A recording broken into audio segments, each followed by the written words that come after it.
मैं नेहा हूँ, एक अनकहा रिश्ता। मेरा नाम नेहा शर्मा है। मेरी उम्र 28 साल है। मैं दिखने में साधारण हूँ, लेकिन लोग कहते हैं कि मेरी आँखों में हमेशा एक अजीब सी उदासी रहती है। मेरी शादी को 5 साल हो चुके हैं। मेरे पति अमित बहुत अच्छे इंसान हैं। उन्होंने मुझे कभी किसी चीज़ की कमी महसूस नहीं होने दी। अच्छा घर, अच्छा परिवार, सम्मान, सब कुछ मिला। लेकिन कभी कभी ज़िंदगी में सब कुछ होते हुए भी इंसान के दिल में एक खालीपन रह जाता है। एक ऐसा खालीपन जिसे कोई देख नहीं पाता।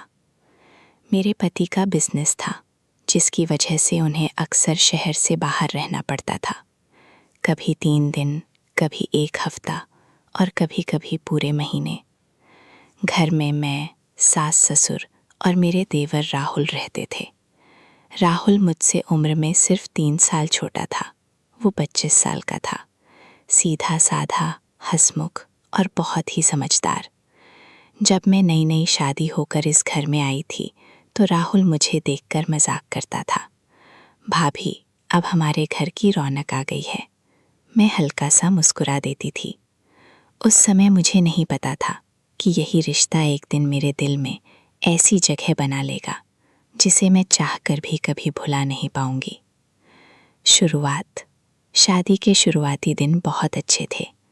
मैं सुबह जल्दी उठती, घर संभालती, सबके लिए चाय बनाती। सासू माँ मुझे बेटी की तरह मानती थी। राहुल सुबह देर से उठता था। मैं रोज़ उसे आवाज़ लगाती, राहुल उठ जाओ, चाय ठंडी हो जाएगी। वो कमरे से हंसते हुए बोलता, भाभी, आपकी आवाज़ अलार्म से भी ज़्यादा असर करती है। घर में उसकी वजह से हंसी बनी रहती थी।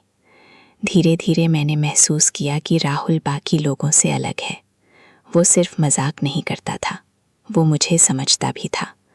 अगर मैं थकी होती तो पूछ लेता, भाभी आप ठीक है ना?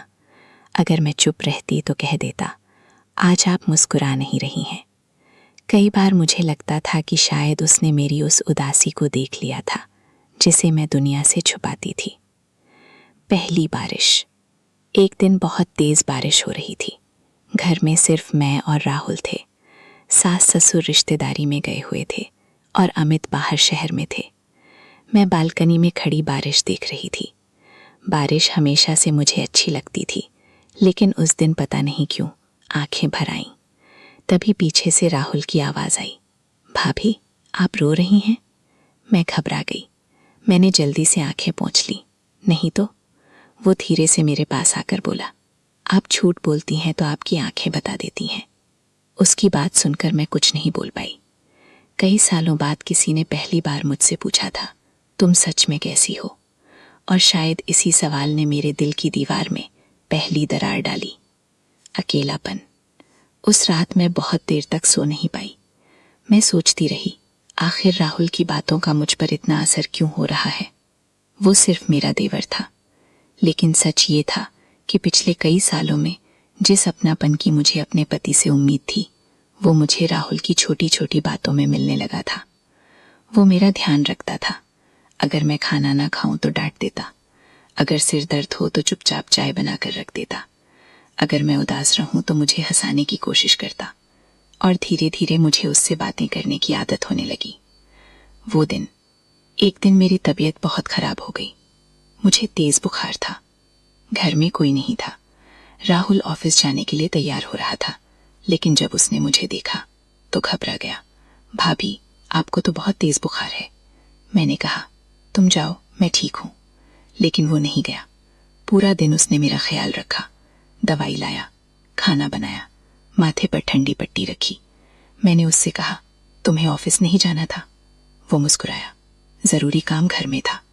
मैंने पहली बार उसकी आंखों में अपने लिए चिंता देखी और उसी पल मेरे दिल ने कुछ महसूस किया जिसे मैं महसूस नहीं करना चाहती थी।